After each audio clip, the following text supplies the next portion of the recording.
Listo, muchas gracias. Ya comenzó la grabación. Entonces decía que un enunciado puede derivar varios predicados, tantos como sea posible separar, de acuerdo con el número de sujetos, variables, nombres o como quieran llamarlo. En el caso del ejemplo que estamos mencionando, teníamos dos posibles predicados. Si quito el nombre del estudiante Juan y si quito el nombre de la asignatura, que es curso de Fundamentos de Matemáticas, bueno, o Fundamentos de Matemáticas más bien. eh, Eso lo podría quitar y obtendría distintos predicados. Los predicados están también relacionados con las variables, lo que les decía antes, variables son nombres o sujetos en el caso del punto de vista lingüístico, y esas variables vamos a notarlo cómo se denotan las variables normalmente en matemáticas, por medio de letras. Y las letras normalmente para notar variables son X, Y, Z, principalmente W cuando es necesario. Bueno, aunque puede ser cualquier otra letra y vamos a cambiar la manera indistinta, pero digamos que esto. Si X y Y son variables o nombres, entonces P de X, donde P es un predicado, representa ponerle el sujeto o la variable X al predicado P. Entonces aquí quedaría X es un estudiante del curso de Fundamentos de Matemáticas. Y para el caso de Q, que quitamos dos sujetos o dos variables, entonces le tengo que poner dos variables en el orden correcto. Entonces X sería la primera variable que quité, Y la segunda. Entonces me quedaría X es un estudiante de Y. Bueno, aquí inclusive ahora que estaba revisando esto, caí en cuenta que realmente me comí una palabra en el predicado Q. Bueno, las voy a decir acá, no lo voy a cambiar porque ya están las notas suyas, pero aquí X es, aquí decir Q, es un estudiante del curso y del curso de o el curso tal, dejarlo hasta ahí, porque realmente el nombre es, perdón, fundamentos de matemáticas. El nombre no es curso, no, la variable es fundamentos de matemáticas. Aquí debería haber puesto, bueno, ponerlo por acá. Eh, si ustedes quieren corregir sus notas, debe ser Q es un estudiante del curso de, y hasta ahí llegaría el predicado. Entonces, cuando le pongamos Q de X, Y, en realidad me faltó. Eso es un estudiante del curso de Y. Sí, porque realmente el nombre es Fundamentos de Matemáticas, no curso de. Listo. Siguiendo entonces con lo que vimos la clase pasada, ya una vez sabiendo cómo se define un predicado, cuál es la variable, entonces una variable tal como ocurre en matemáticas, en el tema de funciones, en el tema de conjunto, en otros temas, todas las variables van a tener un dominio. Ese dominio voy a llamarlo D, y entonces vamos a decir que un predicado de la forma P de X tiene un conjunto de verdad dado por la parte del dominio D que hace que P de X sea verdadero. Es el conjunto de verdad. Ahí vimos un ejemplo. Bueno, voy a pasarlo porque eso ya está en sus notas y lo pueden repasar. Entonces, finalmente, en la clase pasada terminamos con el tema, con la notación de cuantificadores. Dijimos, los cuantificadores son palabras que se refieren a las cantidades tales como algunos o todos. Son más, repito, pero son esas dos los que nos van a servir para iniciar. El símbolo este como una A mayúscula al revés denota el para todo y se denomina cuantificador universal. Y el símbolo este que es una E al revés denota existe y se denota cuantificador existencial. Un enunciado universal es un enunciado de la forma para todo x en D, Q de x, que se puede decir como para todo x en D se tiene Q de x, donde Q de x es un predicado y el dominio de x. Y ese enunciado se dice que es verdadero si solo si Q de x es verdadero para todos los elementos x en D. Es decir, que si yo cojo cualquier x en D, Q de x es un enunciado verdadero. Entonces ahí sería ese enunciado universal verdadero. Y el enunciado es falso si uno puede encontrar algún x en D que hace que Q de x sea falso. Ese x en D que uno pudiese encontrar y que me hace Q de x falso es lo que se llama un contraejemplo, y eso es muy importante en matemáticas. Cuando uno quiere mostrar que algo es cierto para toda cosa, pero uno sospecha que no lo es, entonces la manera correcta de demostrarlo es con lo que nos llama un contraejemplo. De manera análoga, muy similar, se obtiene el enunciado existencial. El enunciado existencial es de la forma existe x en D tal que se da Q de x. Bueno, o leyéndolo como está aquí literalmente, existe x en D tal que Q de x. Entonces uno dice, hay o existe al menos un X en D tal que Q de X es verdadero. Esto es verdadero si Q de X es verdadero para algún X en D. Esa es la parte que es diferente pues, o que lo diferencia bastante del cuantificador universal, y es que precisamente necesitamos que eso sea cierto para algún X en D, para alguno. Puede que sea uno, puede que sean muchos, puede que sean todos, pero con que sea cierto para alguno es suficiente. En cambio, en el cuantificador universal tiene que ser cierto para todos los puntos que estemos considerando en el conjunto. Entonces, por ejemplo, ahí ya empatamos la clase.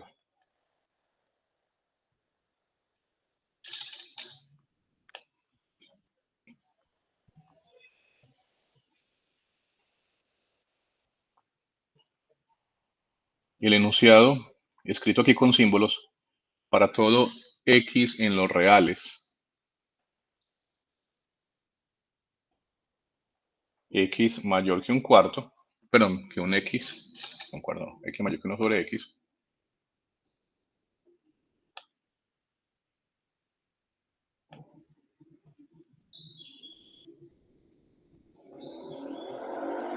se lee en forma informal. Recuerden que en forma informal se refiere al lenguaje hablado, no al lenguaje matemático. Como lo siguiente, en realidad son de muchas maneras.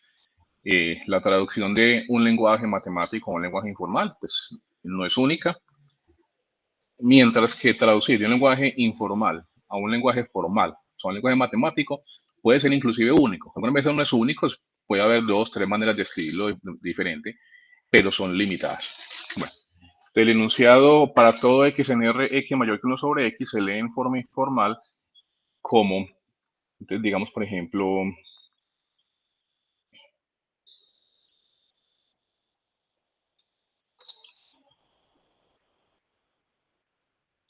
todos los números reales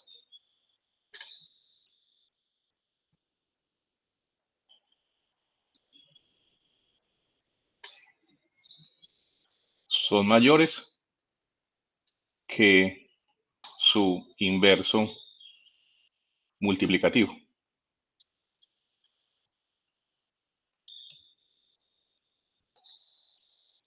Esa frase, todos los números reales son mayores que su inverso multiplicativo, está representado con ese símbolo o con ese enunciado matemático para todo X en R, X mayor que 1 sobre X. Recuerden que el inverso multiplicativo es ese número, el 1 sobre el número que estoy considerando. Bueno, eso seguramente ustedes lo vieron en el colegio, lo que es el inverso multiplicativo. Bueno, supongamos que yo no sé lo que es un inverso multiplicativo, entonces también podría decir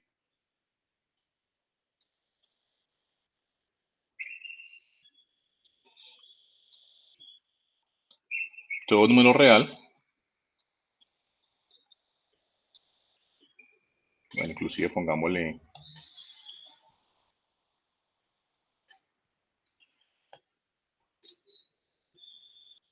bueno, uno más largo. Todo número real es mayor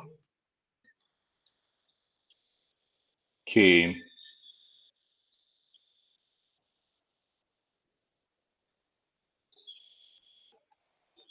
la fracción 1 sobre dicho número real.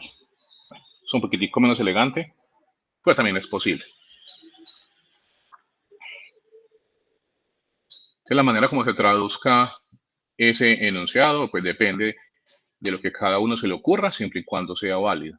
Pues válida la manera de traducirlo. Bueno, otra cosa es si ese enunciado es verdadero o es falso. Entonces les pregunto a ustedes, ¿ese enunciado es verdadero o es falso?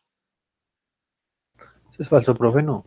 Sí, sí, exactamente. Ese enunciado es falso. Entonces, si miramos lo que decíamos aquí arribita, a ver, eso es un enunciado universal porque está con un para todo. Entonces, un enunciado, se me perdió.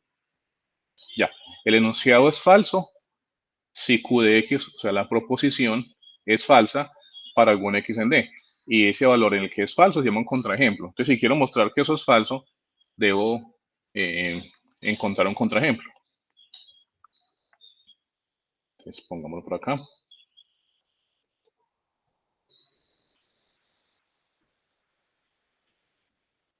Dicho enunciado es falso porque, y encontremos un contraejemplo. Denme un número en el que eso no se cumpla, por favor. El 1, profe. Sí, el 1 puede ser, porque 1 no es mayor que 1 sobre 1, no es mayor que sí mismo. Perfectamente puede ser el 1. En realidad, cualquier número entre 0 y 1 serviría. Si x vale 0.5 o un medio. Entonces, un medio no es mayor que 1 sobre un medio, porque 1 sobre un medio es 2. Entonces, sí, hay varios contraejemplos, pero voy a poner el que me dijeron. Dicho enunciado es falso porque si tomamos x igual a 1, entonces 1 sobre x es 1 y es falso que 1 sea mayor que sí mismo. Entonces, x igual a 1 se denomina contraejemplo.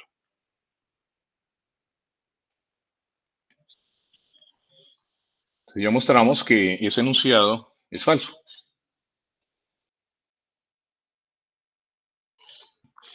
Bueno, miremos otro ejemplo.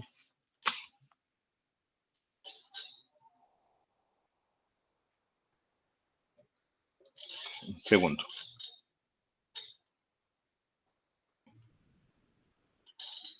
El enunciado existe x en los reales.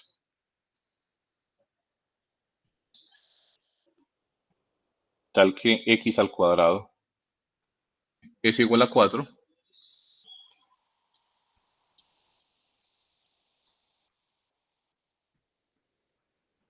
Se puede leer en, bueno, pongámoslo, en forma informal como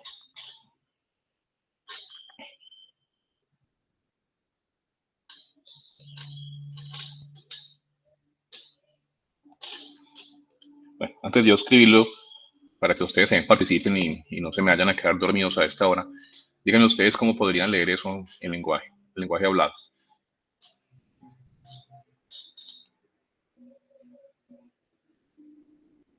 Profe, que existe un X que si lo le damos al cuadrado, pues el resultado sería 4. Sí, ese es posible, claro que sí. Tratemos de no usar la palabra existe para que no quede como que lo estemos leyendo literalmente, pero lo que dices es totalmente cierto. Hay un X. Podría ser que hay al menos uno. Exactamente, puede decir, miren que esa palabra hay, en este caso también reemplazaría el existe y es posible ser. Entonces, hay, se puede leer como dijo María Alejandra, decir, hay al menos un X, o se puede decir, hay un X, cuando dice hay un X, uno da la posibilidad que sea uno, o que sea al menos uno, o que sean muchos. Cualquiera de las dos palabras puede ser, pero vamos a empezar con el hay. Bueno, entonces dijeron, hay un X en los reales, tal que su cuadro es igual a 4. Listo. También podría ser y está muy bien. Ahora, ¿cómo lo podríamos leer sin decir la palabra X, la letra X? Bueno, lo voy a escribir. Hay un número, profesor. Hay un número. Sí, hay un número, eh, o hay al menos un número. Como les digo, hay varias maneras de hacerlo. Pongámoslo así. Digamos, hay al menos un número real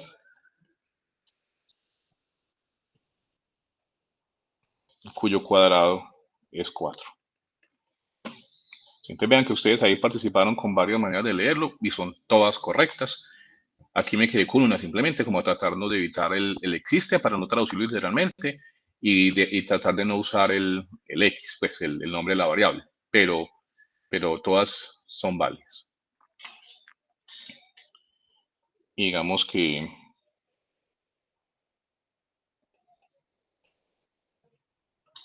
este enunciado es verdadero. ¿Por qué es verdadero? Porque si existe el 2, profe. Claro, entonces como es un enunciado existencial, aquí está arriba, es verdadero si QX es verdadero para algún X en D. O sea, si es verdadero para algún número real. Y sabemos que sí, hay dos números reales eh, para los cuales su cuadrado vale 4, que son el -2 y el 2.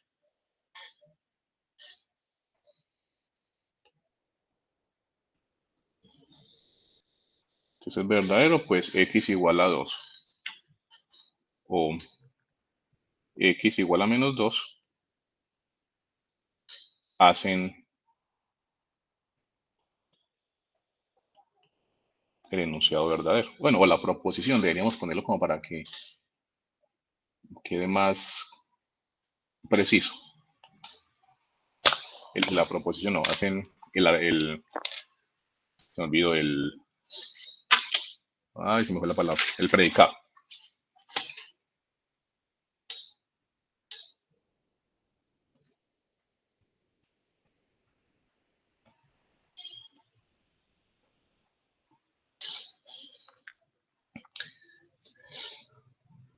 Bueno, entonces, creo que ahí les queda claro lo que es el cuantificador existencial y el universal.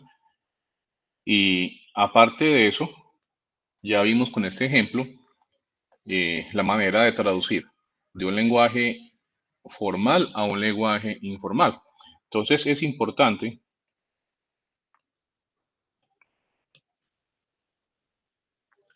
poder traducir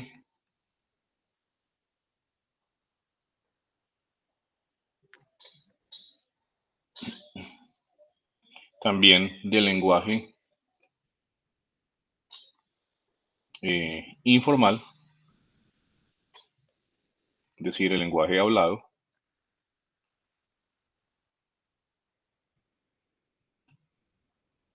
al lenguaje matemático,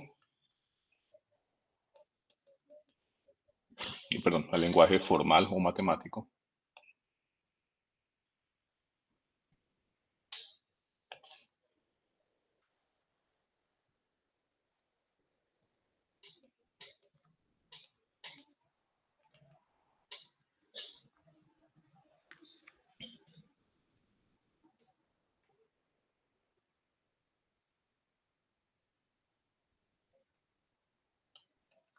Esto es para dar sentido a conceptos matemáticos.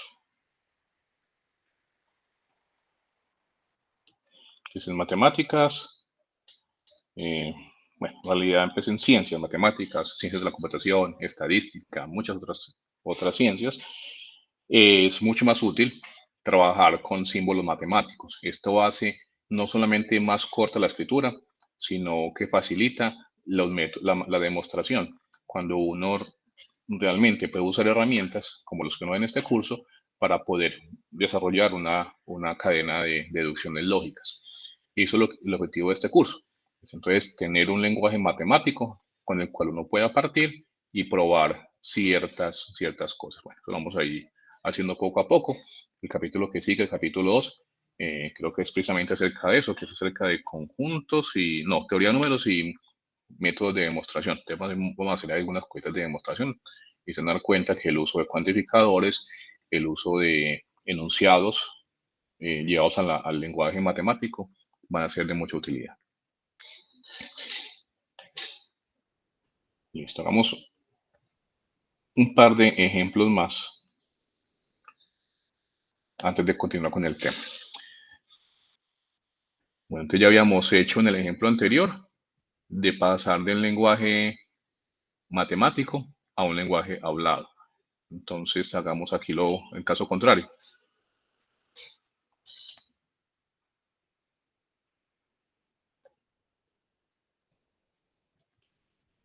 Entonces reescribamos los siguientes enunciados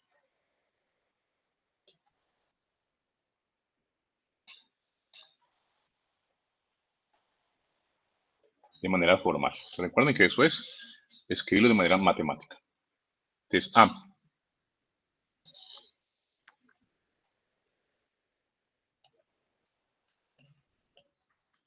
Para cualquier entero m, 2m más 1 es impar. Entonces, eso está dicho en el lenguaje hablado. Ahora llevémoslo al lenguaje matemático.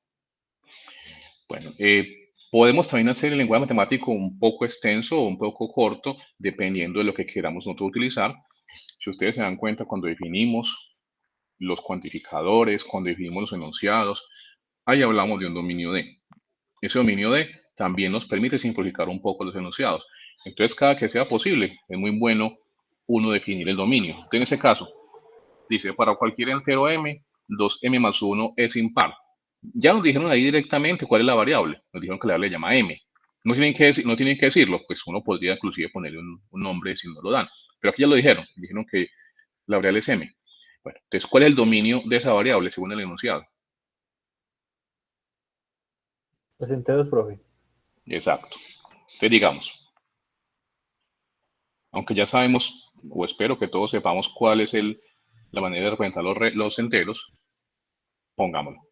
Entonces, sea z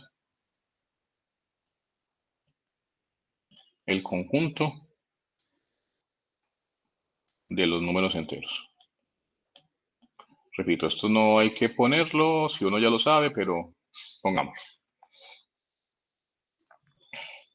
Entonces el enunciado se puede escribir. Bueno, dice, para cualquier entero m, empecemos con esa primera parte de la frase. Para cualquier entero m, eso se refiere a todos los enteros o se refiere a que existen enteros. O sea, ahí iría un cuantificador existencial o universal, o en otras palabras, un para todo o un existe. ¿Ustedes qué piensan que iría ahí? El universal. El universal, sí. Para todo. El universal. Exacto. Lo dice para cualquier entero, o sea, que no importa cuál entero tome. Eso implica que son todos. Entonces, ahí iríamos, lo pondríamos para todo entero m. Entonces, para todo m en los enteros, y ahí ya tradujimos esa primera parte, para todo m en el conjunto de los números enteros, 2m más 1 es impar. Bueno, esa siguiente parte, pues se puede poner directamente, es el predicado, ya sea que el entero, que es el sujeto, entonces el predicado puede ponerse literalmente. Para todo m en los enteros, 2m más 1 es impar. Y eso sería la traducción al lenguaje matemático. Hagamos otro.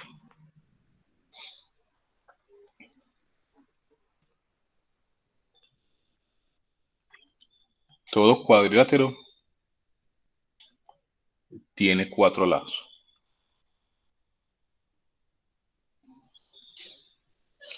Aquí está un poquitico más general, por lo que no se incluye en el enunciado el nombre de la variable, pero bueno, entonces nosotros lo podemos poner. Entonces, todo cuadrilátero tiene 4 lados. Aquí de qué estamos hablando, de los cuadriláteros. Entonces, el dominio va a ser el conjunto formado por todos los cuadriláteros. Entonces, digamos, sea C mayúsculo, el conjunto formado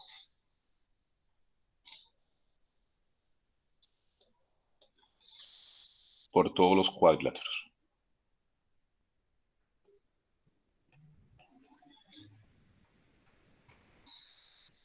Entonces nos queda todo cuadrilátero. Bueno, aquí la palabra todo ya nos cantó cuál es el cuantificador.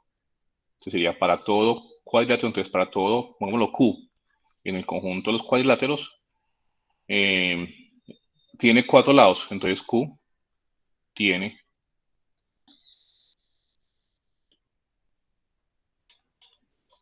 4 lados. Y ahí quedaría traducido a un lenguaje matemático. Bueno, no lo puse en el ejemplo de arriba, pero pongámoslo aquí en este segundo ejemplo, y es lo siguiente. El definir el conjunto, darle una letra al conjunto, al posible dominio de lo que estemos hablando, es una alternativa, como lo dije. Muchas veces cuando uno trabaja en matemáticas eso va a ser la mejor opción. sobre todo cuando uno está trabajando en un conjunto de números como los no reales, naturales, enteros, racionales, o cosas más sofisticadas que verán en cursos posteriores, un conjunto de funciones, un conjunto de cualquier cosa, un espacio de funciones, un espacio topológico, bueno, muchas otras cosas que van a ver más adelante. Entonces eso es bueno escribirlo de esa manera porque uno reduce un poco la estructura. Pues si ustedes no quieren definir el conjunto o el dominio por aparte, entonces también se puede poner de manera extensa en el enunciado. Es decir, ustedes podrían decir, para todo Q cuadrilátero,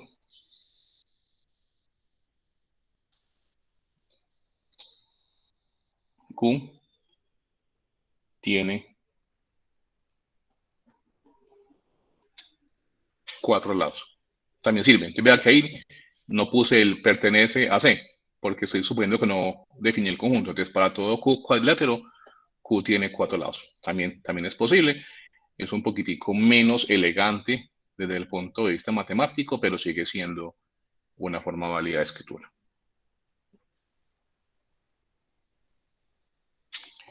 C. Algunos estudiantes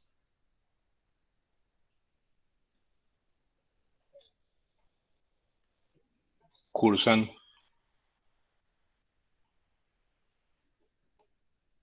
fundamentos de matemáticas.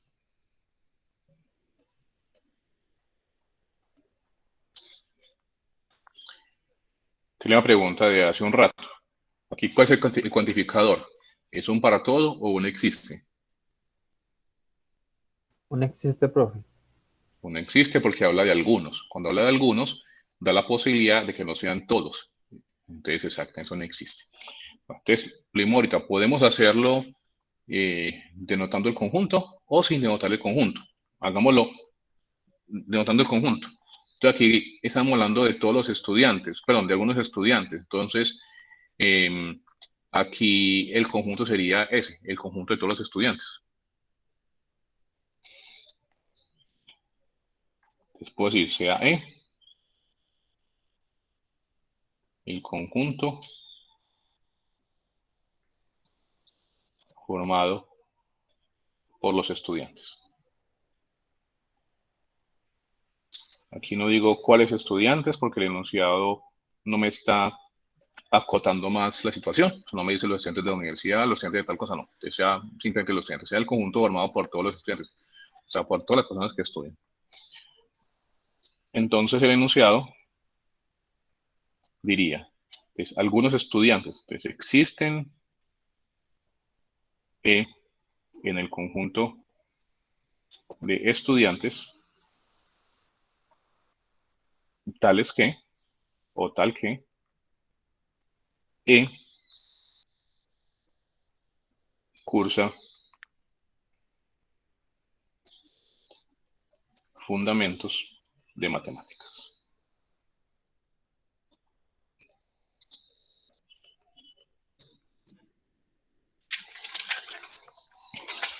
Bueno, algunas veces la traducción o el paso del lenguaje formal al informal, perdón, del informal al formal, reduce la longitud del enunciado, otras veces no. Aquí digamos que no se ve mucho la utilidad. Bueno, entonces continuemos. Ya sabemos trabajar con el cuantificador universal y con el existencial. Ya lo sabemos hacer. Cada uno por aparte, según lo que vimos en los ejemplos. Supimos o aprendimos a pasar del lenguaje formal al informal y viceversa. Ahora vamos a hacer un poquitico más de cosas. Vamos a ir un poco más allá. En realidad son muchas más cosas las que podemos hacer. Vamos a ir haciendo una a una. A lo que me refiero es que podemos ir complicando esto un poco. ¿Cómo podemos complicarlo? Podemos poner varias palabras que impliquen cantidades en el enunciado. Entonces, yo puedo poner en el enunciado palabras que indiquen todo o otras que impliquen un existe o que impliquen una cantidad limitada. Es decir, podemos combinar la presencia de los dos cuantificadores. Y eso es lo que vamos a hacer. También, ¿qué podemos hacer? Algo que no está en los ejemplos que hice. Involucrar un cuantificador y un conectivo lógico. O sea, combinar un cuantificador para todo o existe con un y, o, entonces, si solo sí, con un no. Y eso lo podríamos hacer. Bueno, vamos a mirar algo de eso. Lo pongo como una observación, porque realmente esto no es que tenga una teoría, sino que se va desarrollando a manera que lo vamos viendo. Entonces, los enunciados con cuantificadores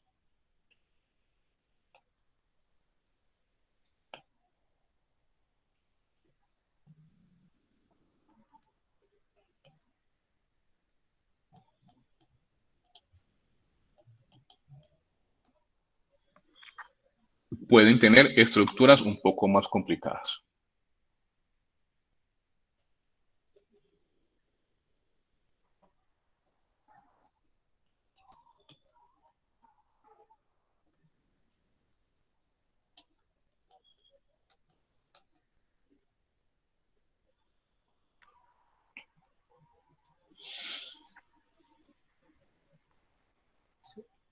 Y, por ejemplo, incluir algunos operadores lógicos.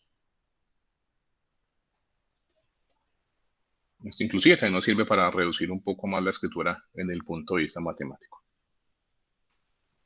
Por ejemplo,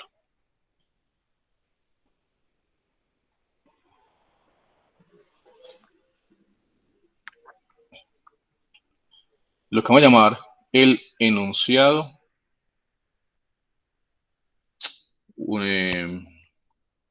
condicional universal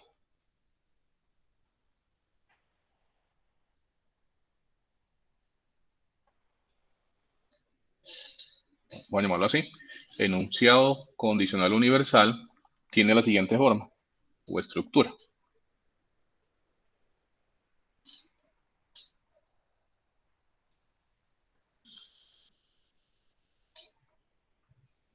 Para todo X en un dominio, por cierto, no lo mencioné ahorita, pero aprovecho y lo menciono acá.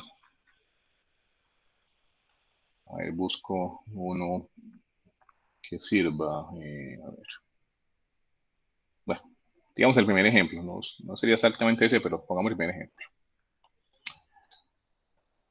Si yo digo para cualquier número 2m más 1 es impar, si digo para cualquier número simplemente, entonces yo podría optar por no poner un dominio.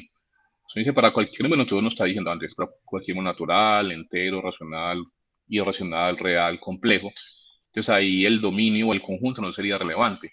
Uno podría decir, para todo m número, y quitar acá el entero, 2m más 1 es impar. Pues obviamente eso es falso, pero digamos que eso podría ocurrir. Entonces cuando uno no pone el conjunto o no pone el dominio, está indicando que es algo tan amplio que no necesita ser descrito.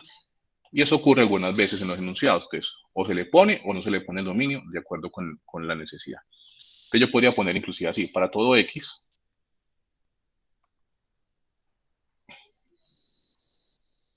si P de X, entonces Q de X.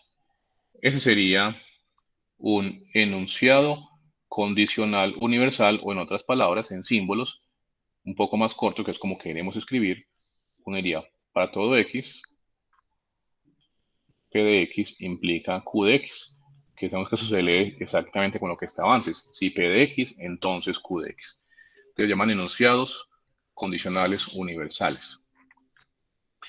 Lo que realmente aquí se hizo fue describir de una manera un poco más precisa el predicado.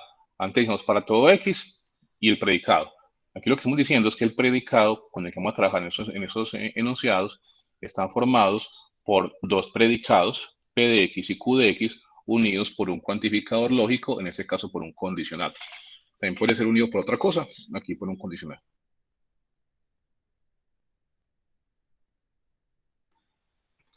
Bueno, a ver, miremos algunos ejemplos.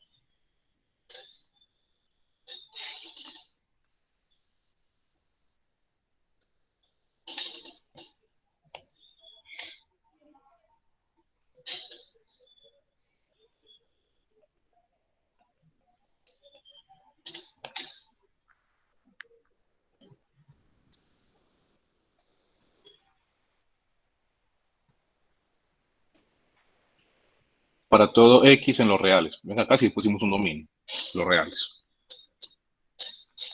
Si X es mayor o igual que 0, entonces raíz cuadrada de X existe. Eso es algo que ustedes deben recordar o deben saber desde el punto de vista matemático. La raíz cuadrada, el número reales, la raíz cuadrada existe de un número siempre y cuando ese número sea mayor o igual que 0. La raíz cuadrada de un número negativo no existe en los reales. Sí existe en los complejos, y eso lo verán más adelante ustedes en otros cursos. Crear la raíz cuadrada de cualquier número existe. Pero en un conjunto más amplio que el de números complejos. Bueno, estamos hablando de los reales, y por eso al comienzo tuve que ponerle conjunto para todo X en los reales. Si X es mayor o igual que 0, entonces su raíz cuadrada existe. Es esta, se puede leer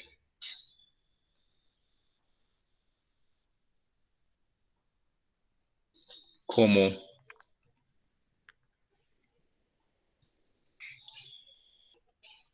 si un número real no es negativo. Vean que cuando decimos no es negativo, ahí estamos diciendo que es mayor o igual que 0. Mayor o igual que 0 no implica que sea positivo, porque podría ser 0. Realmente implica que es no negativo. Entonces, si un número real es no negativo,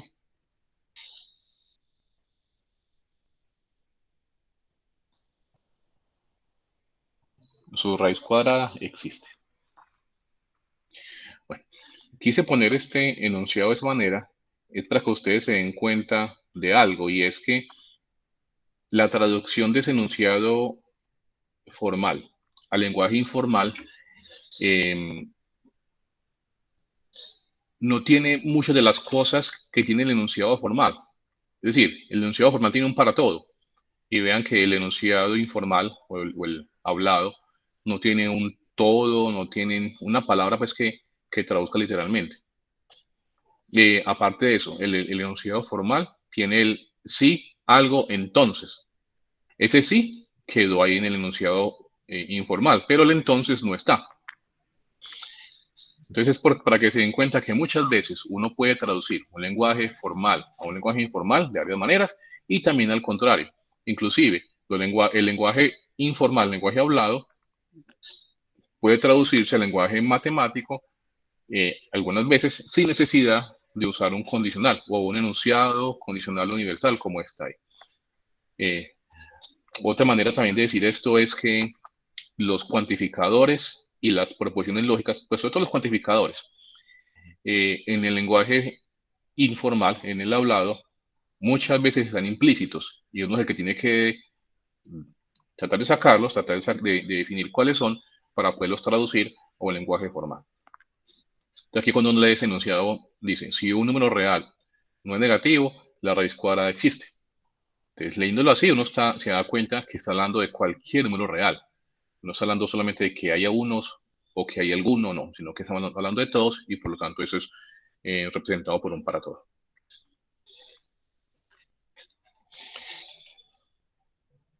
Bueno, también, como decía hace un momentico, la traducción de un lenguaje formal, de un lenguaje informal al formal, podría dar pie a varias alternativas. Hagamos el siguiente.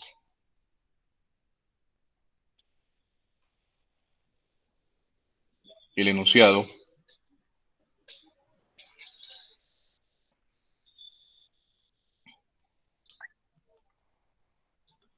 todos los cursos de cálculo tienen 30 estudiantes.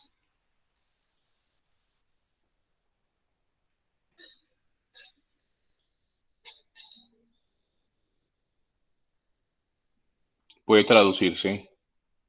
Cuando digo traducirse es pasar al lenguaje contrario, el lenguaje en este caso formal, de varias maneras. Entonces vean que aquí quiero como mostrarles una cosa diferente.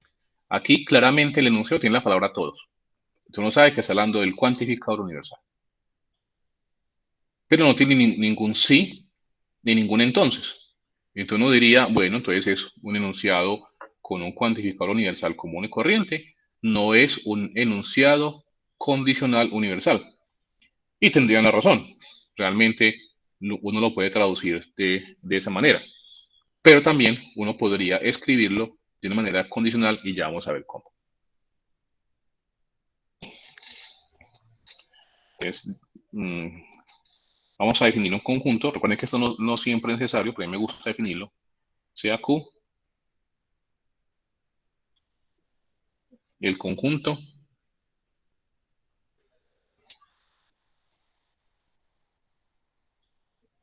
de los cursos de cálculo.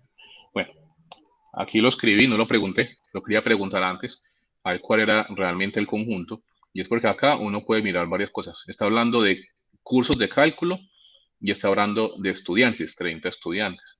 Uno podría en un momento pensar que el que se está hablando es de los estudiantes y poner el conjunto de los estudiantes como conjunto, o en este caso que yo lo puse, darnos cuenta que realmente estamos hablando de los cursos de cálculo, no de los estudiantes. Los estudiantes es una consecuencia, tener 30 estudiantes, pero en realidad de lo que estamos hablando es de los cursos, entonces el conjunto es el que está formado por los cursos. Entonces por eso definimos Q como el conjunto de los cursos de cálculo. Listo. Entonces veamos cómo traducir el enunciado. Todos los cursos de cálculo tienen 30 estudiantes. Entonces, todos, para todo. Curso de cálculo. Entonces, para todo Q en Q mayúscula. Para todo Q en el conjunto de los cursos de cálculo, Q tiene 30 estudiantes. Y hasta ahí hubo una traducción sin ningún problema, tal como se hizo antes. Ahora tratemos de hacerlo con el lenguaje de un enunciado condicional universal.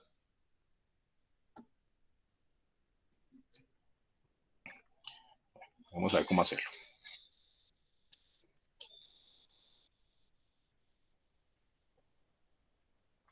Ahora llamemos Q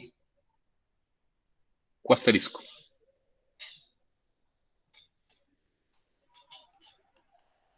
Al conjunto de todos los cursos. Es decir, no solamente estoy hablando de los cursos de cálculo, sino en general de todos los cursos. Y eso es bueno que lo entiendan, porque la definición del conjunto muchas veces nos obliga a escribir el enunciado de una manera o de otra. Entonces aquí si lo pongo al del comienzo, que Q es el conjunto de todos los cursos de cálculo, o sea, ya lo acoté más, no solamente los cursos, sino los que son solamente de cálculo, entonces ahí me queda esa manera que escribí hace un momentico para traducirlo al lenguaje formal. Pues yo digo, no, voy a llamar es más bien mi conjunto, el conjunto de todos los cursos. Entonces, ¿cómo traducir ese enunciado a la forma formal? Entonces, mismo, para todo Q en Q. Sí, en Q estrella. Sigo para todo Q en Q estrella, ahí tendría para todo curso. Entonces vean que ahí tenemos para todo curso. No estoy diciendo que es un curso de cálculo, sino que es para todo curso. Entonces necesitamos acotarlo a que sea un curso de cálculo. Es para todo Q. Si Q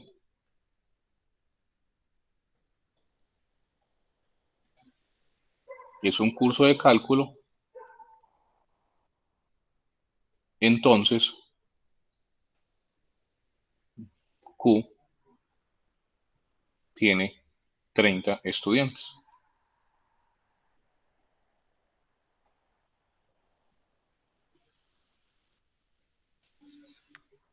O también se podría poner para todo Q en Q asterisco. Si Q además está en el conjunto Q sin asterisco, entonces Q tiene 30 estudiantes.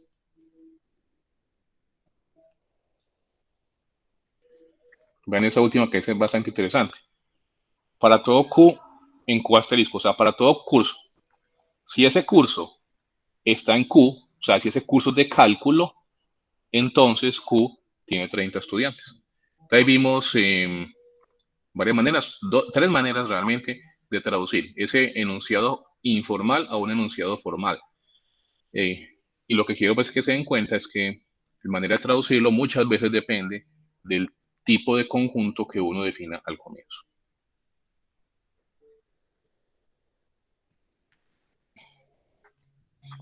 Bueno, será una observación. Pongamos por aquí otra cosita.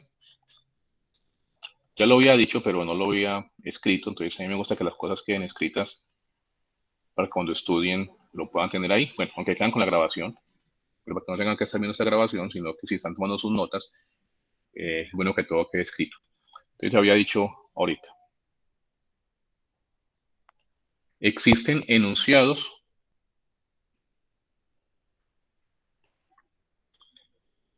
en los que hay cuantificadores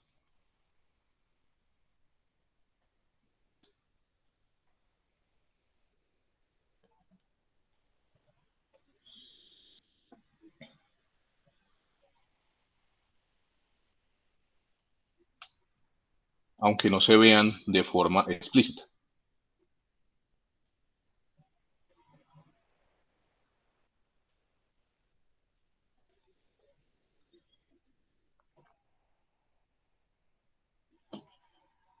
Bueno, un ejemplo. Y esto va a dar pie también a algo que veremos más adelante. Por ejemplo, el enunciado. Hay un primer número natural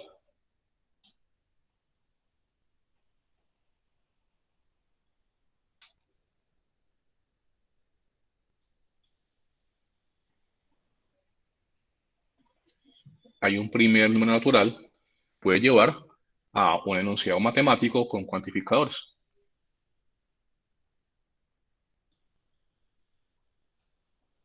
Digamos, se puede escribir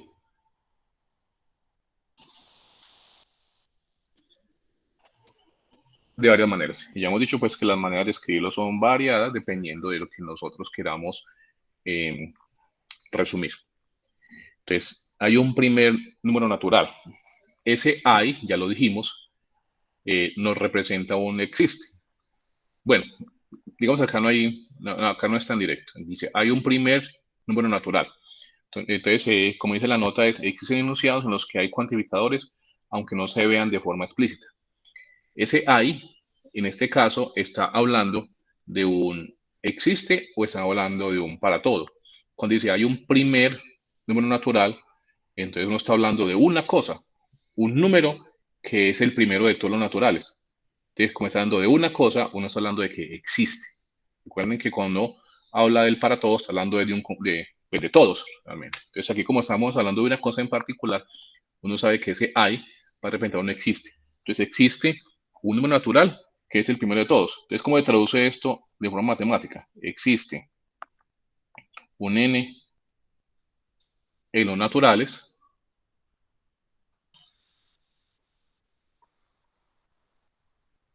tal que n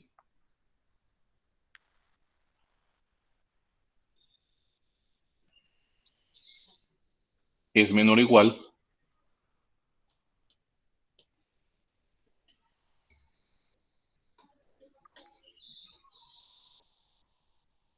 que todos los números naturales.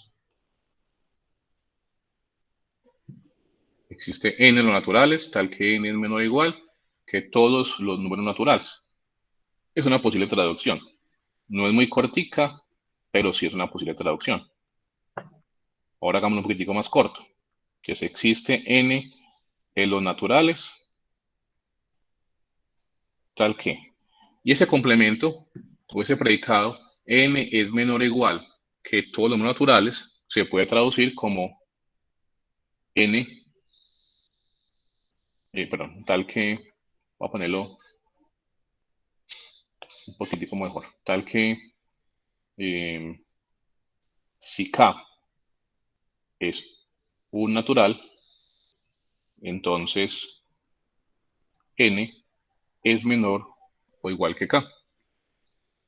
Poniéndolo un poquitico más con símbolos, pongámoslo aquí de una vez. Existe n naturales, tal que si tengo k otro natural, entonces n es menor o igual que k. Entonces lo escribimos como un enunciado condicional universal o universal condicionado. Vale. Otra manera, digamos que pongo esta aquí sin mucha explicación, porque más adelante la vamos a ver. Entonces existe n en los naturales.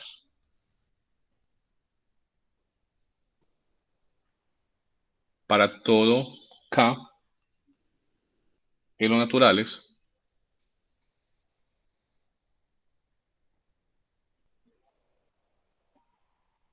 tal que n es menor o igual que k.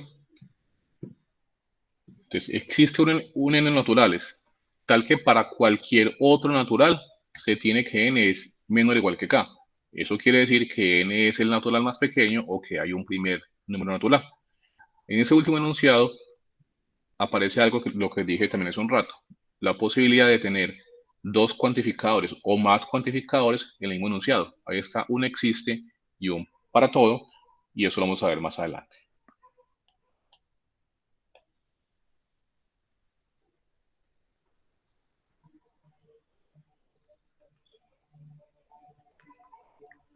Ese más adelante podría ser inclusive hoy mismo. Vamos a ver qué tanto nos rinde la clase.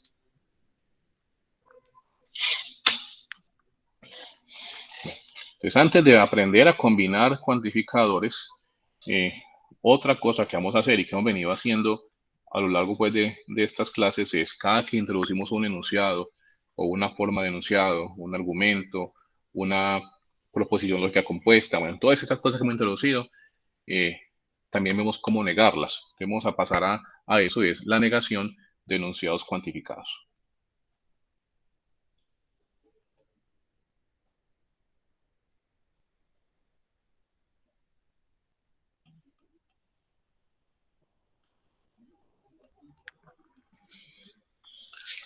No es un tema difícil, un tema realmente sencillo. Una vez nosotros recordamos las leyes para negar cosas más sencillas, negar proposiciones lógicas, por ejemplo. Entonces voy a escribirlo casi aquí que de manera directa y después lo aplicamos. Entonces, teorema primero, negación de un enunciado universal.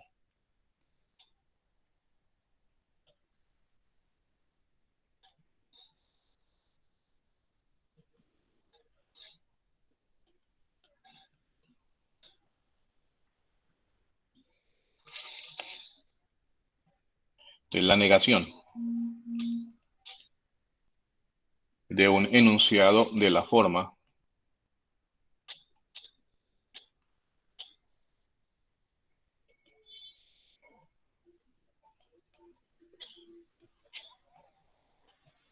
para todo x en D se tiene q de x, un predicado,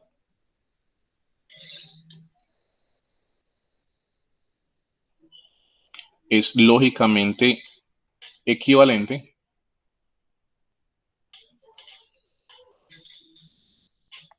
a algo que ya voy a escribir, pero antes de escribirlo tratemos de deducirlo.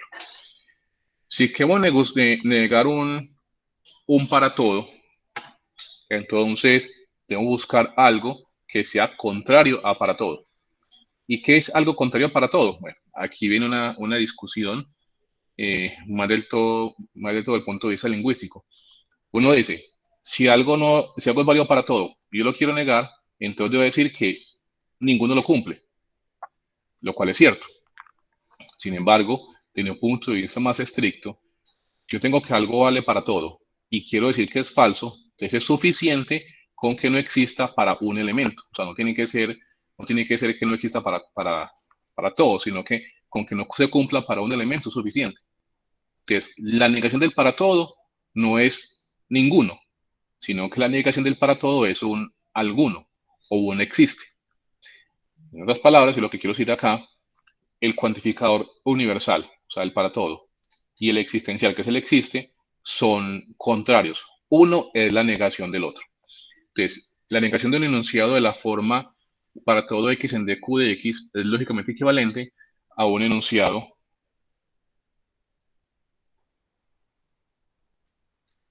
de la forma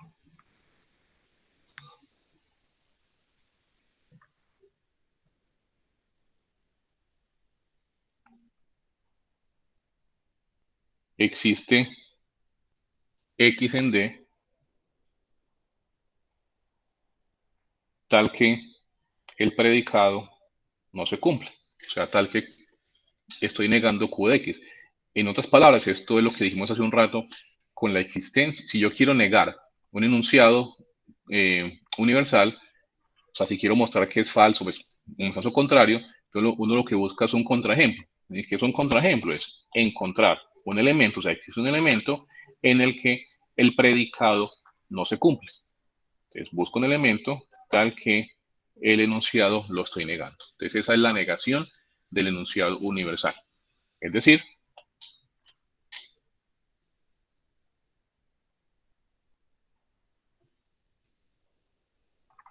la negación de un para x en d q de x es lógicamente equivalente a un existe x en d tal que no se da q de x. Vean que uno puede pensar esto un poquitico más directo si lo quieren hacer así. Entonces voy a negar esto que está en este paréntesis. ¿Y qué hay en el paréntesis? Hay dos cosas, un para todo x en d y un q de x. Vamos a meter esa negación dentro de este paréntesis. Entonces, primero niego el para todo. Niego el para todo, entonces la negación del para todo eso no existe. Y después niego el q de x. Como eso es una proposición o es un complemento, lo que sea, como lo quieran llamar, entonces simplemente es niego el q de x. Aquí me queda la negación del q de x. Entonces es como negarlo parte a parte. Bueno, inclusive acá puedo poner lo siguiente.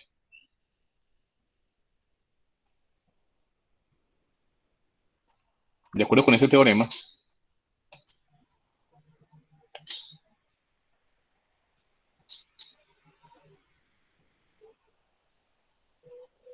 es claro que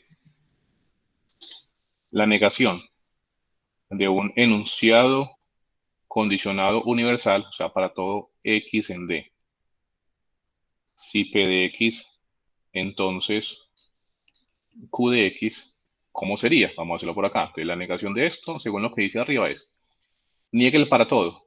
Entonces existe x en d. Tal que, y dice, después niegue el complemento o el predicado. Entonces niegue que p de x, aquí no me va a caber, p de x implica q de x. A ver, un segundito, por favor, borro esto que no me gusta, que me queda aquí como tan estrecho.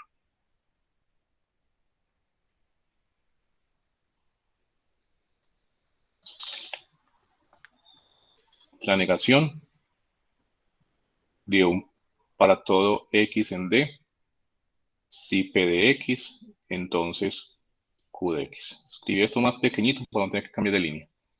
Entonces es, niego el para todo y entonces me da un existe. Existe x en d. Siempre que ponemos el existe, después sigue un tal que. Existe x en d tal que. Y niego el predicado. O sea, negamos que p de x implica q de x. Pues, entonces, ¿eso qué me da? Entonces sería, existe x en d tal que. Y la pregunta sería, ¿cuál es la negación de p de x implica q de x? Bueno, ¿lo recuerdan o no? Sería no Q de X implica no P de X. Esa que dijiste, no q de x, implica no p de x, no es exactamente la negación. En realidad eso es equivalente a p de x implica Q de X. Ese sería el contrarrecíproco que llamamos. Entonces no es exactamente la negación, sino que son los mismos. La negación la vimos, bueno, hace ya bastante rato, pero creo que no vale la pena devolverme en las notas porque está muy arriba. Es posible que haya sido la segunda clase. Entonces, la que dijiste es el contrarrecíproco, te repito, y esas son equivalentes, no es la negación. Vimos, es que creo que lo dejé como un ejercicio, de pronto fue eso. A ver, yo miro acá en mis notas, sin devolverme en la tablet, a ver cuándo fue eso. Sería P y no Q. Exactamente, a P y no Q, exactamente es esa. Sí, yo creo que esa fue la segunda clase. A ver. Bueno, no, la tercera clase. Exactamente antes de argumentos válidos y no válidos. O sea, exactamente antes de la sección 1.3. Ahí puse 3 ejercicios y uno de esos era, no, mentira, no. Bueno, sí, podría ser, porque ahí pusimos mostrar que P implica Q era lógicamente equivalente a no P y Q. Ese estaba como ejercicio. Si eso es cierto, entonces la negación de P implica Q sería lógicamente equivalente a la negación, a ver, borro acá, sería lógicamente equivalente a la negación de no P y Q. Sigamos con esto, es inclusive hasta un buen ejercicio. ¿Cuál es que la negación de no P y Q? Es la negación de un I. La negación de un I es la O de las negaciones. Entonces sería no P o no Q. Y no P es una doble negación, que es una afirmación. Estaría P o Q. Según todo eso que acabo de escribir ahí, entonces existe X en D tal que la negación de no P implica Q sería P de X o, perdón, aquí es una, a ver, ¿será que me equivoqué? Porque me dio una O, pero tengo una I, desde que me equivoqué aquí al comienzo.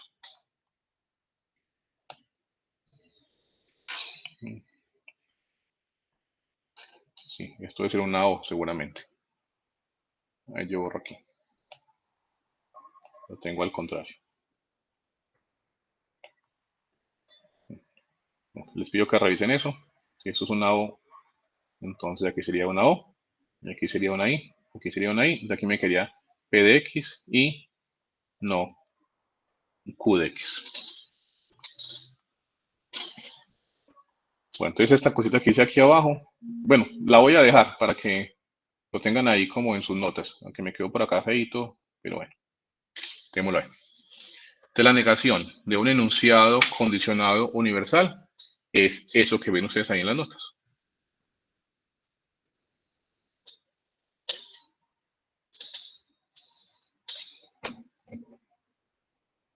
Bueno, ¿está claro eso? ¿O alguna pregunta? Bueno, entonces continuemos. Ya tenemos la negación de un enunciado universal. Ahora hagamos la negación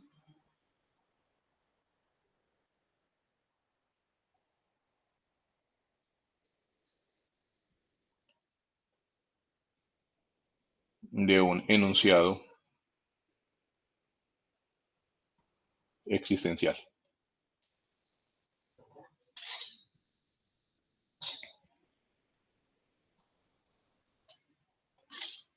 Es prácticamente lo mismo, casi que no habría nada más que hacer, pero pongamos.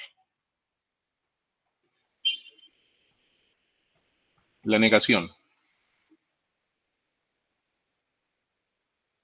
de un enunciado existencial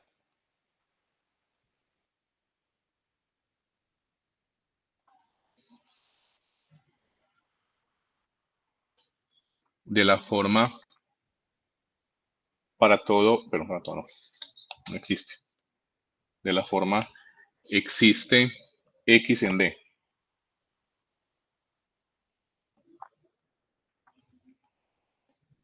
tal que se da algo, un predicado, Q de X,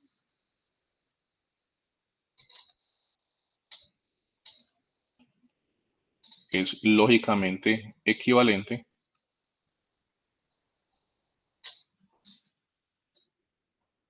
a lo siguiente. Entonces, si digo que existe y lo quiero negar, es que no existe.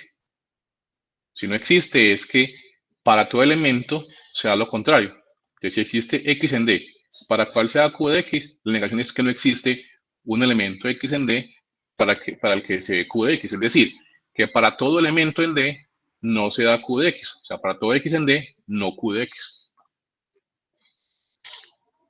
Es equivalente a para todo X en D no se da Q de X, es decir, la negación de Q de X.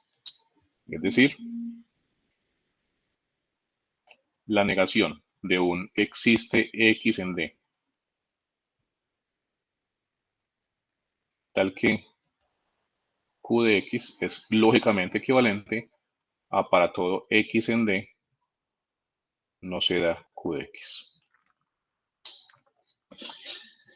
Bueno, una observación más que podemos hacer aquí antes de continuar es desde el punto de vista de la escritura. Vean que cada que uno habla o que pone un existe, un existencial, uno pone un tal que. Ese tal que, vamos a aquí en un ladito porque lo voy a borrar, y es ese tal que, muchas veces uno para no tener que escribir todo pone un TQ, ese T.Q, ese es un tal que. O también muchas veces se ponen dos punticos así, también se lee un tal que. O otras veces, que también es muy común, se pone un backslash, esta rayita. Todos esos son símbolos que representan el tal que. Y en el texto de Susan Epp, el que estamos usando, ella nunca, a menos hasta donde vamos, nunca ha simplificado ese tal que. Entonces, por eso lo estoy poniendo tal como está ahí.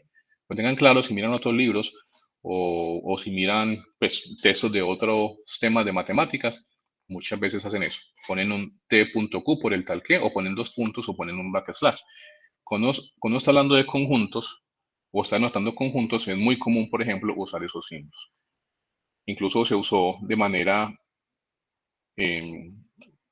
indirecta por aquí más arriba, cuando hablamos de el conjunto de verdad de una proposición, de un, ¿dónde está? Conjunto de verdad.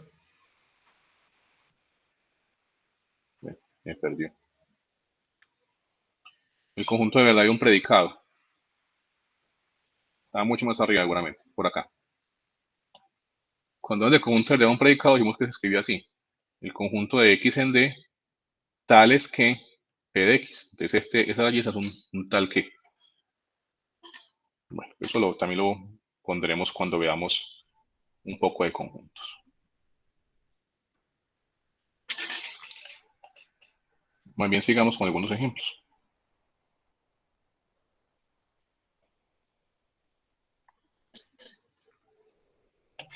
En estos ejemplos vamos a escribir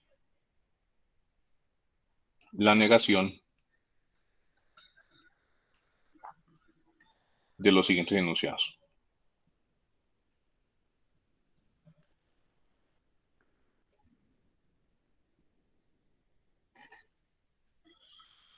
Primero,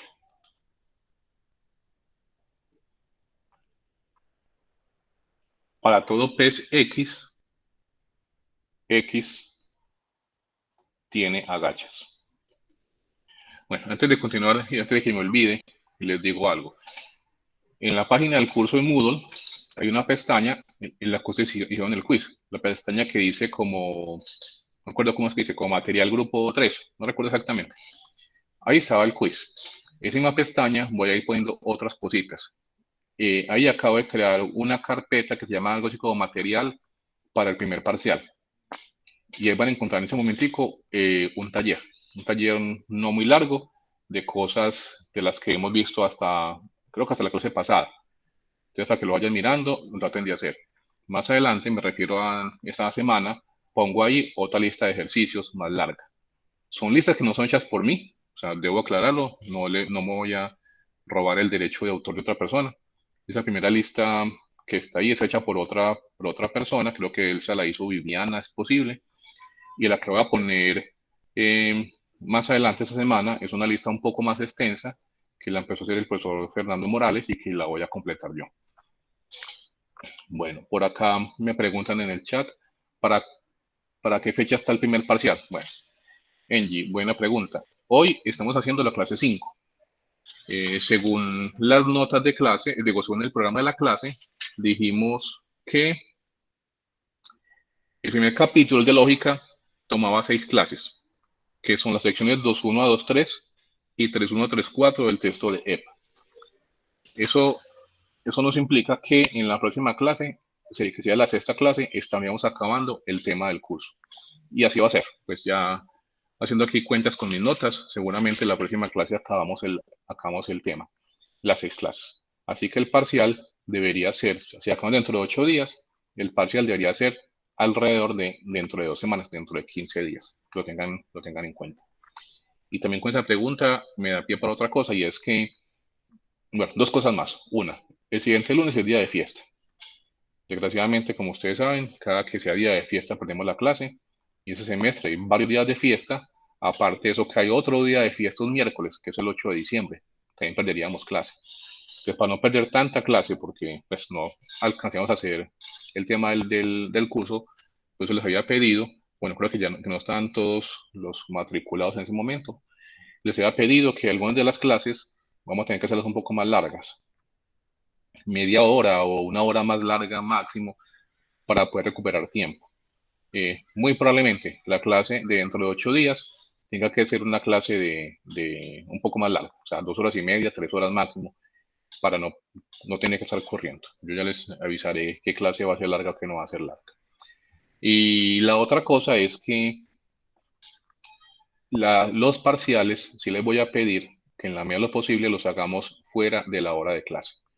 Les voy a mandar una encuesta en estos días para poder determinar un día y una hora en la que todos puedan hacer el parcial. Muy probablemente hacen un lunes, así como se hacen los exámenes de los cursos de matemáticas en general, cálculos y todas las otras cosas, por fuera de clase. Al menos por este primer parcial, y ya veremos qué pasa con los siguientes. Bueno, ¿alguna pregunta antes de continuar? Juan Pablo, adelante. Profe, no pues referente a eso, sino como al tema que estamos viendo. Es que no me quedó Sí. como claro este anterior, como por qué se niega después de la coma. ¿Por qué no sería sin la negación, por ejemplo? Como pensando, me hace como sentido como, porque en el primero entonces existe un X que pertenece a D tal que Q. Ujú. Si fuera para todo X que pertenece a D, ¿y por qué no sencillamente que también tal que Q, que todos? Listo, te respondo. Ya vamos a hacer con un ejemplo, pero te lo respondo aquí con palabras. Si no le pones el no Q, sino que dices que para todo X en D, Q de X, están diciendo que para todo elemento del conjunto D, Q de X es verdadero. Entonces, eso que estás diciendo que para todo X en D, Q de X es verdadero, implicaría, en particular, ahí yo lo señalo para que no me quede en el aire. Si le quitamos la negación, que haría que para todo X en el conjunto D, Q de X se da. Entonces, si Q de X se da para todo X en el conjunto D, en particular se daría para algún elemento del conjunto D. O sea que el existe X en D, tal que Q de X también sería válido. Así que eso no estaría negando el primer enunciado. No sé si te queda claro lo que te acabo de decir.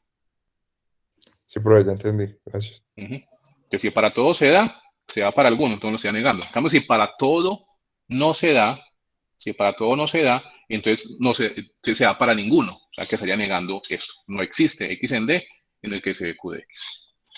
Y eso es precisamente lo que estamos haciendo aquí con estos ejemplos.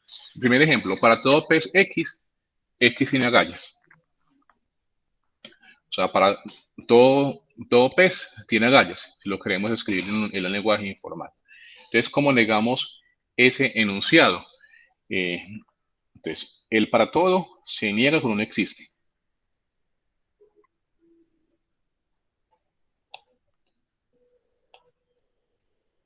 Existe un pez X tal que, te voy a devolverme, estoy negando un para todo, a ver, me voy un poquitico más, aquí. Para negar un para todo, ponemos un existe y negamos, bueno, pongo el tal que y negamos el predicado. Entonces existe un pez X, ya puse el tal que y niego el predicado. El predicado es X tiene agallas. Entonces tal que X no tiene agallas. Y ahí me quedó negado el enunciado. Y vean que es lógicamente cierto. Sí, eso digo que todo pez tiene agallas, la negación sería que hay al menos un pez que no tiene agallas. Entonces ahí sí, sería, existe un pez X tal que X no tiene agallas. Listo. Hagamos otro.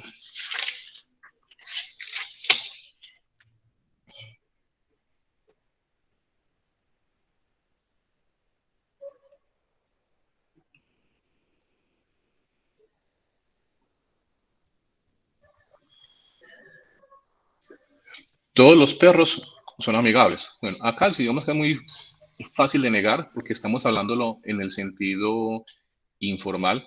Entonces, si digo todos los perros son amigables, uno podría decir existen, pues el todos significa que no existen. Existen perros que, y niego el complemento, que no son amigables. Entonces aquí está en el lenguaje hablado. En el lenguaje hablado es muy clara la negación. Si digo que todos los perros son amigables, si lo quiero negar es porque existe un perro, o al menos un perro, o lo que sea, o existen perros que no son amigables. Puede que sea uno o puede que sean varios. Y lo pueden llevar al lenguaje formal si quieren, pero bueno, no lo hagamos en este momento para que podamos avanzar. Ahí era claro, en ese enunciado que acabo de decir en el 2, era claro la negación, porque estaba la palabra explícita al todos. Entonces uno ya sabe que está hablando de un cuantificador universal y se niega con un cuantificador existencial. Pero también dijimos en una nota anterior que puede haber un cuantificador en una frase pero de manera implícita. Entonces hay que saber exactamente a qué nos referimos para saber cómo negarlo. Por ejemplo, tercero.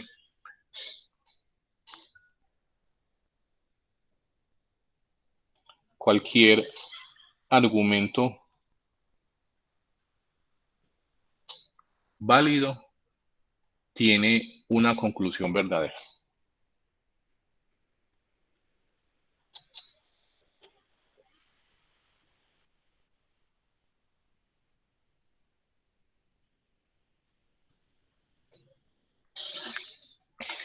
Entonces les pregunto, en esa frase, cualquier argumento válido tiene una conclusión verdadera.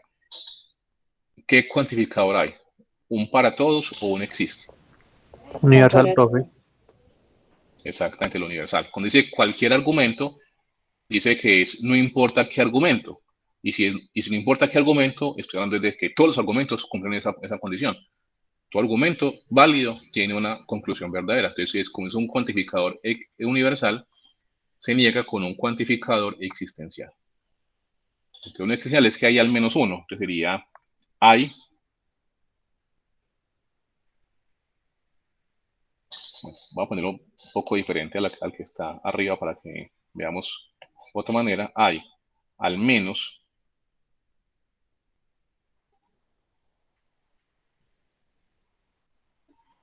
un argumento válido que no tiene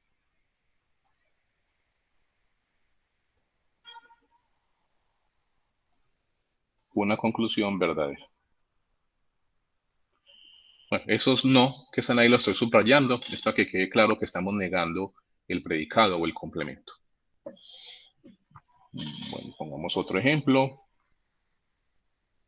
ya desde el punto de vista más formal, y es, para todo x en R, si x es mayor que 3,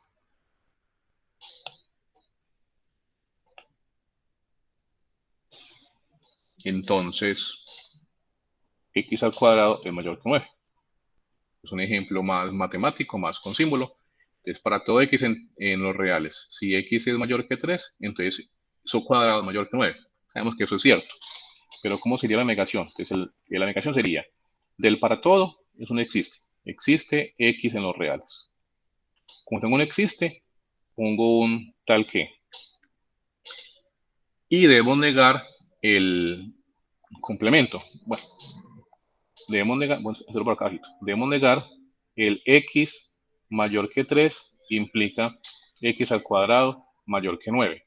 Estamos negando una implicación. Eso está más arriba en las notas. Ya dijimos, si niego una implicación, ahí lo están viendo, si niego una implicación, eso es P y no Q. O sea, se da la primera parte de la implicación, que es la condición, pero no se da, o sea, y no se da la conclusión.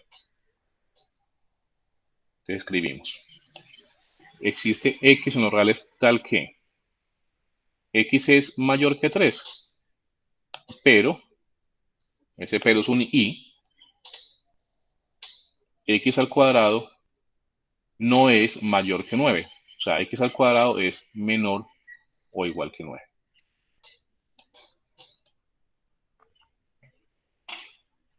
¿Está claro ese ejemplo? Sí, profe. Perfecto, entonces continuemos. A ver, son las 7:28, hagamos un ratico más. Ese último ejemplo es muy importante, tengan mucho cuidado con eso. Seguramente algo como eso se les podría preguntar en el parcial o en el quiz, porque es como la parte más o menos intuitiva de estas cosas, que es cómo negar las implicaciones. Definición.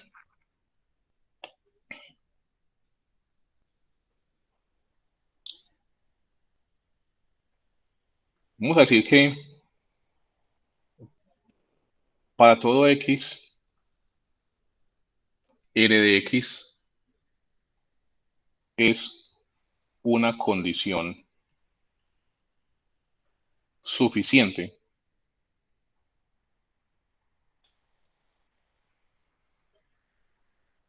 para S de x, o sea, esa afirmación, para todo x, R de x es una condición suficiente para S de x, significa que para todo x, si se da R de x, entonces se da S de x.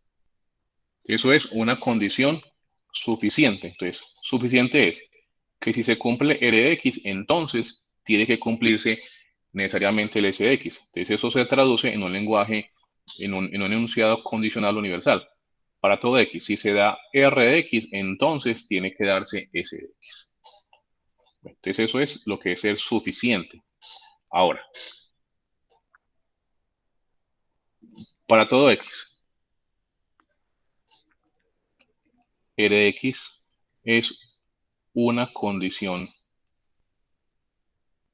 necesaria para S de x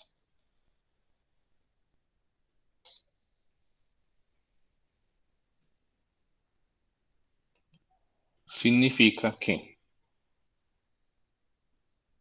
para todo x, si no se da R de x, entonces no puede darse S de x. Tengo bueno que miren ahí la diferencia. ¿Es suficiente? Sí. Cuando se da R de x, automáticamente se da S de x. Y es necesaria implica que si no se da R de x, entonces con toda seguridad no se va a dar S de x. Listo. Sigamos. Bueno, aunque aquí de una vez puedo hacer. Entonces, ¿es necesaria? Sí. Para todo x, no r de x implica no s de x. Es decir, de una vez para hacer uso de las equivalencias, también puedo decir que para todo x, s de x implica r de x. ¿Por qué esto último? Díganme ustedes, por favor, por qué eso, lo que está en el es decir, es válido. ¿Por qué para todo x, s de x implica r de x? El contrarrecíproco. Exactamente, porque no r de x implica no s de x, es el contrarrecíproco o el contrapositivo de s de x implica r de x. O sea que, como es el contrarrecíproco o el contrapositivo, son equivalentes. O sea que decir una cosa o decir la otra es lo mismo. Exactamente, es por esa razón. Tercero.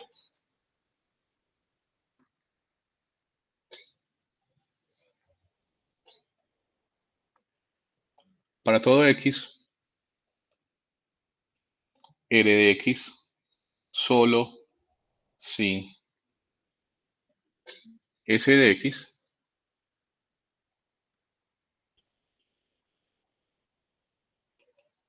significa que para todo x, si no se da, bueno, vamos en símbolos.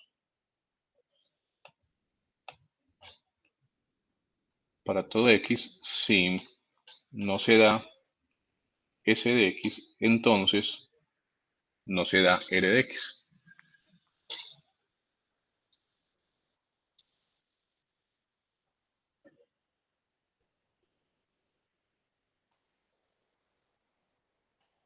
Es decir, para todo x, r de x implica s de x por la misma razón que dije más arriba, porque son equivalentes por el contrarrecíproco o contrapositivo. Listo. Esa definición la pongo ahí, es para que ustedes entiendan también otra parte del lenguaje matemático. Algunas veces, para uno no hablar de la implicación, y sobre todo no tener que decir cómo es la implicación, o sea, quién va primero, quién va segundo, entonces uno habla de la condición de ser suficiente, de ser necesario o del solo sí. Por esa misma razón, bueno, no lo voy a poner acá, pero lo voy a explicar. Cuando uno tiene la doble implicación, o sea, el sí solo sí, esa doble implicación, como va en las dos direcciones, uno dice que eso es una condición tanto necesaria como suficiente. O sea, uno diría, r de x es condición necesaria y suficiente. Es suficiente porque cumple la condición de suficiencia, que r de x implica s de x, claro que sí, por esta flecha. Y es necesaria porque también cumple esta implicación, que s de x implica r de x. Claro, con esa otra fecha en ese sentido, s de x implica r de x. Es un sí y bueno, también es un solo sí, obviamente. Entonces decimos que un sí y solo sí equivale a una condición necesaria y suficiente. Bueno, ya vamos a acabar, ya casi. Vamos por acá un ejemplo de traducción, simplemente de lenguajes formal, informal o viceversa.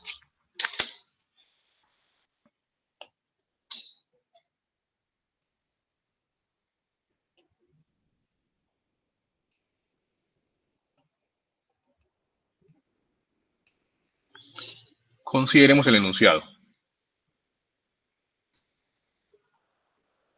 Tener máximo 40 años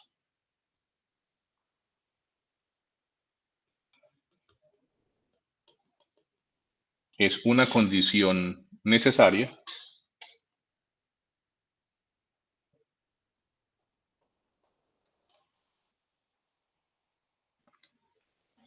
para aspirar a la medalla Fields.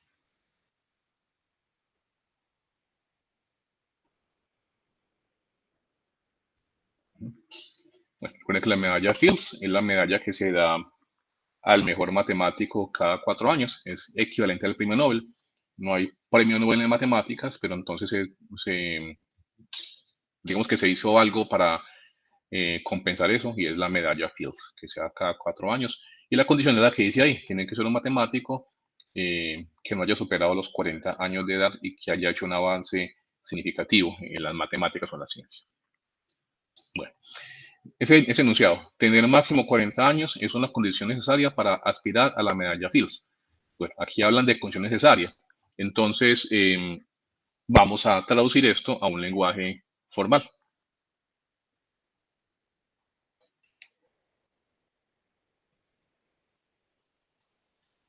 Si llamamos P al conjunto de todas las personas,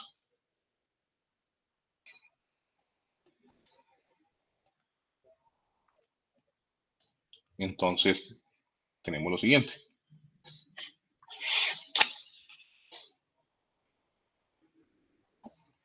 Para toda P en P, o sea, para toda persona,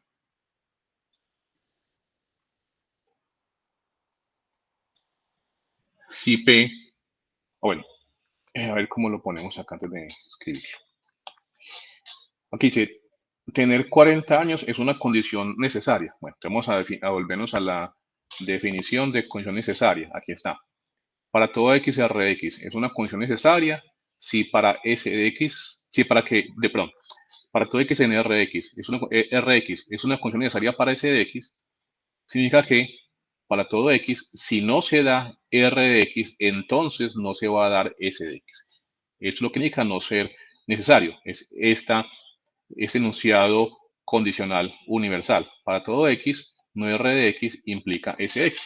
Entonces, si definimos P como el conjunto de todas las personas, la traducción matemática de ese enunciado sería: para todo P en los reales, si no se da R de X, es decir, si no se tiene más de 40 años. Entonces, si P tiene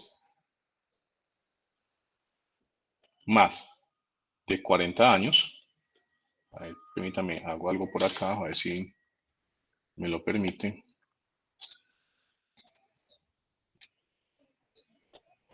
Entonces, tener más de 40 años es una condición necesaria para aspirar a la medalla Fields. Eso que estoy ahí señalando serían mis dos predicados. Entonces vamos a mirarlo con la definición. R de X es una condición necesaria para S de X. Entonces, según eso, este primer enunciado sería: R de X es una condición necesaria para S de X. Ahí están que es cada uno, como para que lo tengan un poco más explícito. Entonces, R de X es una condición necesaria para S de X. Y eso implica que para todo X, que no se dé R de X implica que no se dé S de X. ¿Y qué es que no se dé R de X? Que no se dé R de X es que no se tenga máximo 40 años. Es decir, que se tiene más de 40 años. Esa es la negación. Entonces, si P tiene más de 40 años, entonces no se da S de X. Es decir, entonces P no puede aspirar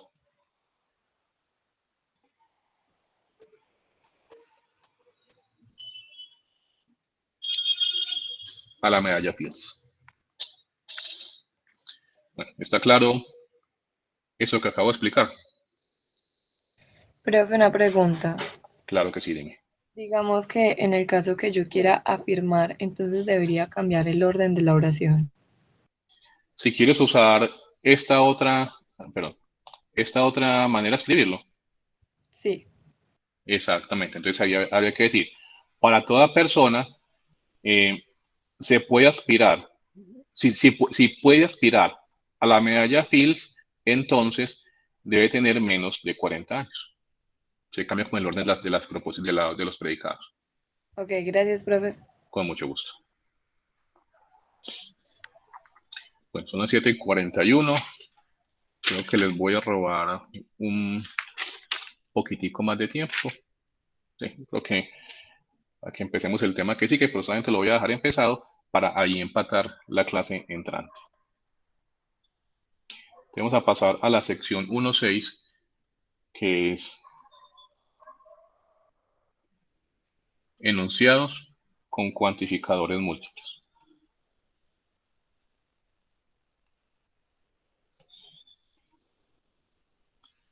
Ahí me disculpan que haga la clase larga, y no me gusta hacerlas muy largas, mucho menos a esta hora, pero debido a los días de fiesta, debo tratar como de recuperar un poco de tiempo. Si no, ya hubiera acabado. Pero entonces, digamos que gastarnos unos 5, 10 minutos de tiempo hoy implica que después las clases no se tengan que extender tanto. Solamente voy a hacer una introducción a este tema, a esta sección.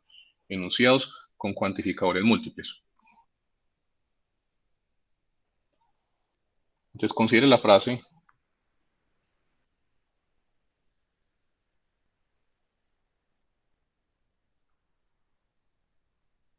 hay un profesor con el que todos los estudiantes desean tomar cursos.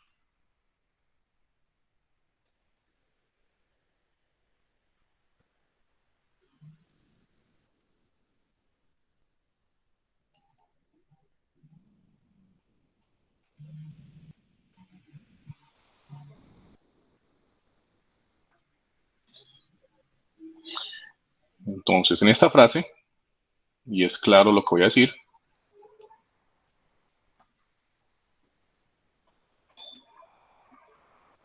se tienen dos cuantificadores.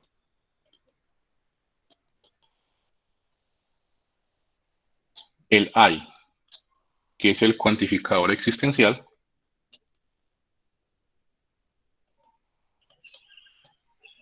y el todos, que es un cuantificador universal. Y cada cuantificador está cuantificando conjuntos diferentes. El hay un profesor me cuantifica el conjunto de los profesores. Y el todos los estudiantes, o el todo más bien, me cuantifica el conjunto de los estudiantes. Entonces, cada cuantificador contiene implícito un conjunto.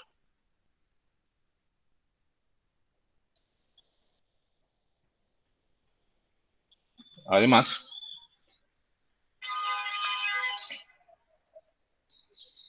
se puede presentar cierta ambigüedad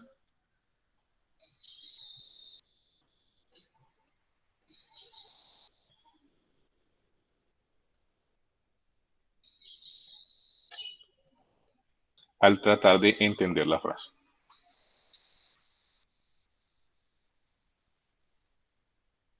Bueno, esa ambigüedad la pueden inclusive mirar en el texto, hay un ejemplo parecido y ahí explican cuál es la ambigüedad, pues se las voy a decir. Uno realmente en el lenguaje hablado acepta las frases y las entiende, aunque analizándolas desde un punto de vista más profundo, se podría pensar en ambigüedad. Cuando uno lee, hay un profesor con el que todos los estudiantes desean tener cursos. Entonces, uno que puede interpretar que existe un profesor con el que todos los estudiantes quieren tomar cursos, o que para cada curso hay un profesor que es preferido. Son como las dos posibilidades que uno podría pensar. En realidad, no es tan así. Yo creo que acá y todos interpretan esto de manera literal. Hay un profesor, hay un único profesor con el que todos los estudiantes quieren tomar cursos.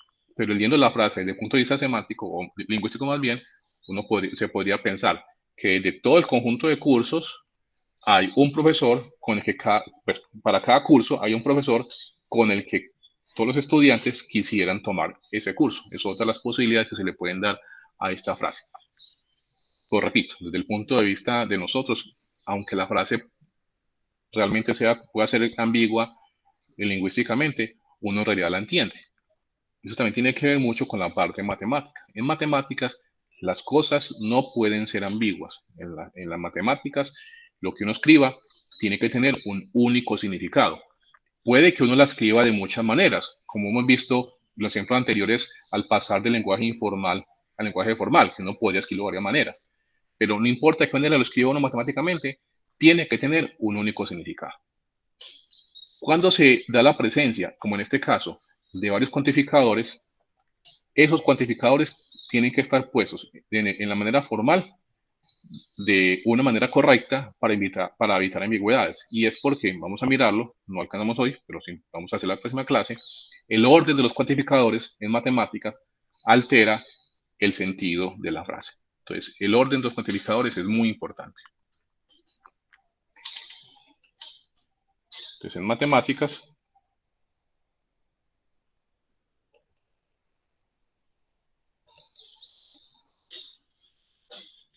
es fundamental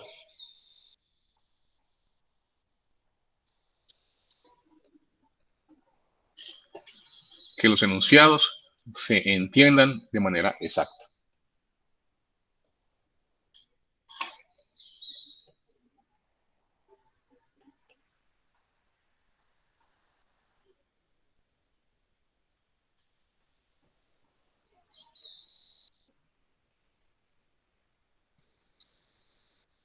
Es decir, que no haya ambigüedades.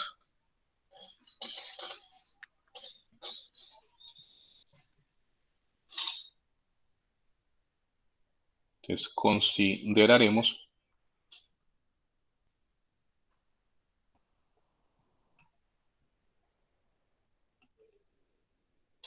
los siguientes tipos de enunciados con cuantificadores múltiples. Los siguientes tipos de enunciados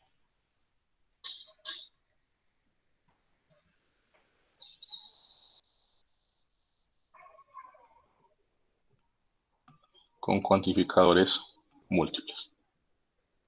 Entonces, solamente los voy a escribir y ahí terminamos. La representante los explico. El primer tipo de cuantificador múltiple, vamos a llamarlo un para todo existe. Y este es para todo X en D existe un Y N tal que se da un cierto predicado compuesto, un P de XY. Y digamos que la verdad de este enunciado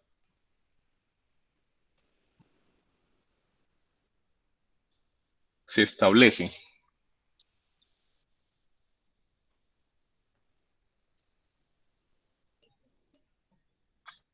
tomando cualquier elemento de D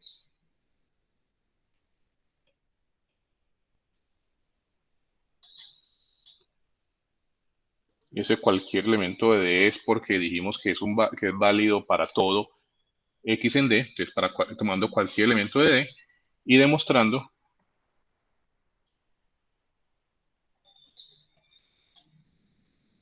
que se puede encontrar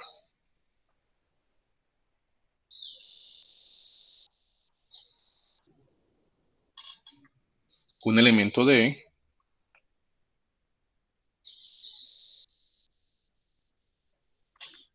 que satisface P de XY, el predicado. Entonces, por el momento voy a escribir esto así. Ya la próxima clase lo pongo un poco mejor. Ese es el para todo existe.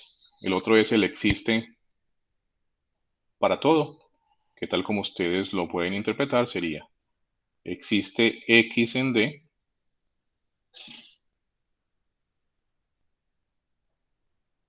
tal que para todo Y N se da P de XY.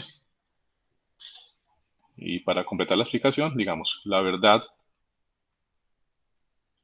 de este enunciado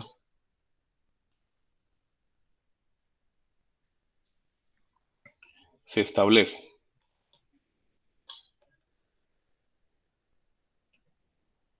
encontrando un X en E, o al menos un X en E, en D, perdón, no en E,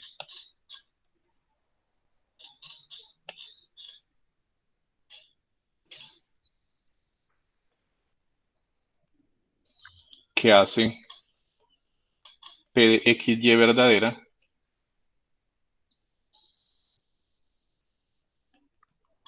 sin importar el Y en E que se tome.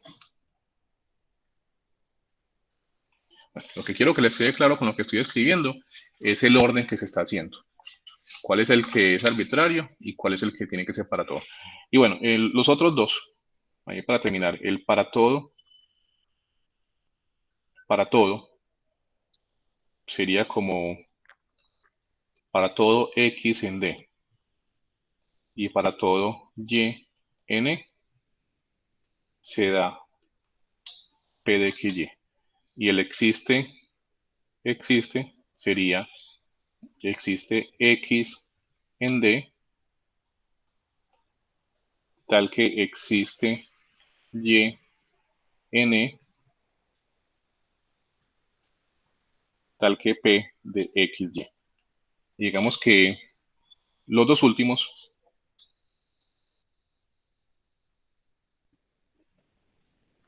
es decir, el para todo y el existe,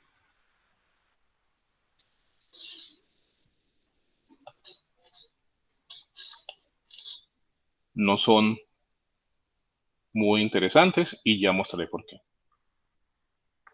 Es decir, de todos esos 4 combinaciones, el para todo existe y el existe para todos son los que más vamos a trabajar. Y es porque son los que tienen el mayor grado de dificultad. Y el grado de dificultad es que, tal como quiero que se vea ahí, y lo vamos a ver en la clase entrante, el orden es importante. En cambio, el para todo, y el existe, los puede voltear y no le cambia el sentido a la frase. Así que es arbitrar la manera como se escribe. Bueno, ya creo que es por hoy suficiente. ¿Tienen alguna pregunta antes de terminar?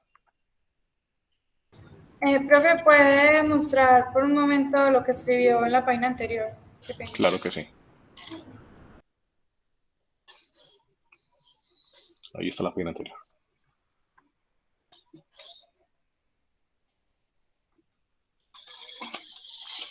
Muchas gracias. Con mucho gusto. Bueno, ¿alguna pregunta?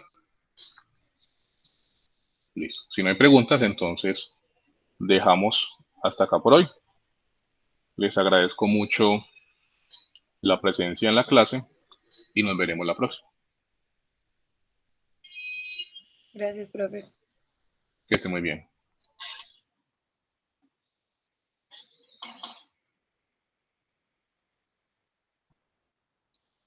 Hasta luego, gracias.